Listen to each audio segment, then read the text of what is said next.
നമസ്കാരം, മലയാളി വാർത്തയിലേക്ക് സ്വാഗതം. സച്ചിൻ ദേവ് MLAക്കെതിരായി ജാതി അധിക്ഷേപം നടത്തിയെന്ന കേസിൽ അഡ്വക്കേറ്റ് ജയശങ്കറിനെ 1 മാസത്തേക്ക് അറസ്റ്റ് ചെയ്യരുത് എന്ന് ഹൈക്കോടതി. ജയശങ്കറിനോട് അന്വേഷണത്തോട് സഹകരിക്കണമെന്നും കോടതി ആവശ്യപ്പെട്ടു. പട്ടികജാതി പട്ടികവർഗ പീഡന നിരോധന നിയമപ്രകാരമാണ് കേസെടുത്തത്. കന്റോൺമെന്റ് പോലീസാണ് കേസെടുത്തത്.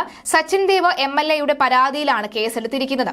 മേയർ KSRTC ഡ്രൈവർ തർക്കത്തിൽ മേയറെയും സച്ചിൻ ദേവ് MLAയും പരിഹസിച്ച് ജയശങ്കർ വീഡിയോ പോസ്റ്റ് ചെയ്തിരുന്നു. വീഡിയോയിൽ ജാതി അധിക്ഷേപം നടത്തിയെന്നാണ് ആരോപണം. നീ ബാലുശ്ശേരി MLA അല്ലേടാ ഡാഷ് എന്ന KSRTC ഡ്രൈവർ സച്ചിൻ ദേവിനോട് ചോദിച്ചു എന്ന സച്ചിൻ പരാതി കൊടുത്തിരുന്നു എങ്കിൽ ഡ്രൈവർ കുടുങ്ങിപ്പോയേനെ എന്നും പട്ടികജാതി പട്ടികവർഗക്കാർക്കെതിരായ അതിക്രമം തടയൽ എന്നൊരു നിയമമുണ്ട്. സച്ചിൻ അത്തരത്തിൽ കേസ് കൊടുത്തിരുന്നു എങ്കിൽ KSRTC ജീവനക്കാരൻ ഈ അടുത്ത കാലത്തൊന്നും സൂര്യപ്രകാശം കാണാത്ത രീതിയിൽ ജയിലിൽ പോയേനെ. എന്നാൽ അങ്ങനെ പരാതി കൊടുക്കാൻ സച്ചിൻ ദേവിന് ബുദ്ധി ഉദിച്ചില്ല.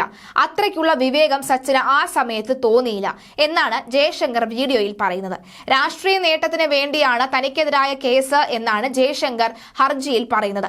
ഭരണകക്ഷിക്കും പ്രത്യേകിച്ച് ആഭ്യന്തര വകുപ്പ് കൂടി കൈകാര്യം ചെയ്യുന്ന മുഖ്യമന്ത്രിക്കുമെതിരെയായി തന്റെ വിമർശനങ്ങളെ നിശബ്ദമാക്കാൻ കൂടിയുള്ള ദുരുദ്ദേശമാണ് ഈ പരാതിക്ക് പിന്നിലുള്ളത്.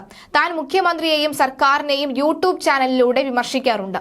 ഒട്ടേറെ പെൻഷനുകൾ കുടിശ്ശിക കിടക്കെ മുഖ്യമന്ത്രിയും കുടുംബവും വിദേശത്തേക്ക് പോയത് താൻ വിമർശിച്ചിരുന്നു. തന്റെ വിമർശനങ്ങൾ ജനങ്ങൾ സ്വീകരിക്കുകയും തന്നെ പിന്തുണയ്ക്കുകയും ചെയ്യുന്നത് CPIMനെ വിറളി പിടിപ്പിക്കുന്നു എന്ന് ജയശങ്കർ ഹർജിയിൽ വ്യക്തമായി തന്നെ പറയുന്നു. അതുകൊണ്ട് ഇങ്ങനെ ഒരു അവസരം ലഭിച്ചപ്പോൾ അത് തനിക്കെതിരെയുള്ള കേസാക്കി മാറ്റുകയാണ് ശ്രമിച്ചത്. അതുകൊണ്ട് തനിക്കെതിരെയുള്ള FIR റദ്ദാക്കണം എന്നായിരുന്നു ജയശങ്കറിന്റെ ആവശ്യം. എന്നാൽ ജയശങ്കറിന്റെ ഈ ആവശ്യത്തെ കൂടി പരിഗണിച്ചുകൊണ്ടും കേസ് കൂടി പരിഗണിച്ചുകൊണ്ടും ഹൈക്കോടതി ഒരു ചോദ്യം ചോദിക്കുകയായിരുന്നു. ഈ കേസിനോട് പൂർണ്ണമായും സഹകരിക്കാൻ ജയശങ്കറിന് കഴിയുമോ എന്നായിരുന്നു ആ ചോദ്യം. കഴിയുമെന്ന് ജയശങ്കർ പറയുകയും എന്നാൽ ഈ ഒരു മാസത്തേക്ക് അറസ്റ്റിനുള്ള നടപടികൾ, അറസ്റ്റ് ചെയ്യാനുള്ള നീക്കം അത് വേണ്ട എന്നും ഹൈക്കോടതി പറയുകയായിരുന്നു. എന്തായാലും ജയശങ്കർ അതുപോലെ തന്നെ സച്ചിൻ ദേവ് MLAയുടെ വിവാദം അത് വലിയ രീതിയിൽ ചർച്ച ചെയ്യാവുന്ന ഒരു സാഹചര്യം ഉണ്ടായിരുന്നു.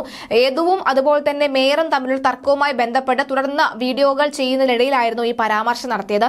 അന്ന് തന്നെ തനിക്കെതിരെ കേസെടുക്കാനുള്ള സാധ്യതയുണ്ടെന്ന് അദ്ദേഹം പറഞ്ഞിരുന്നു. തൊട്ടു പിന്നാലെ തന്നെ അദ്ദേഹത്തിനെതിരെ കേസ് വരുന്നു. പിന്നെ അറസ്റ്റ് ചെയ്യാനുള്ള സാഹചര്യം, ഏത് നിമിഷവും അറസ്റ്റ് ചെയ്യാനുള്ള ഒരു രീതിയിലേക്ക് കാര്യങ്ങൾ വരുന്നു. എന്നാൽ ഹൈക്കോടതിയെ സമീപിക്കുമ്പോഴാണ് 1 മാസത്തേക്ക് അത് റദ്ദാക്കിക്കൊണ്ട് അല്ലെങ്കിൽ അത് തള്ളിക്കൊണ്ടുള്ള നടപടി അല്ലെങ്കിൽ അത് തള്ളിക്കൊണ്ടുള്ള ഒരു നീക്കം ഹൈക്കോടതിയുടെ ഭാഗത്ത് നിന്നും ഉണ്ടാകുന്നത്.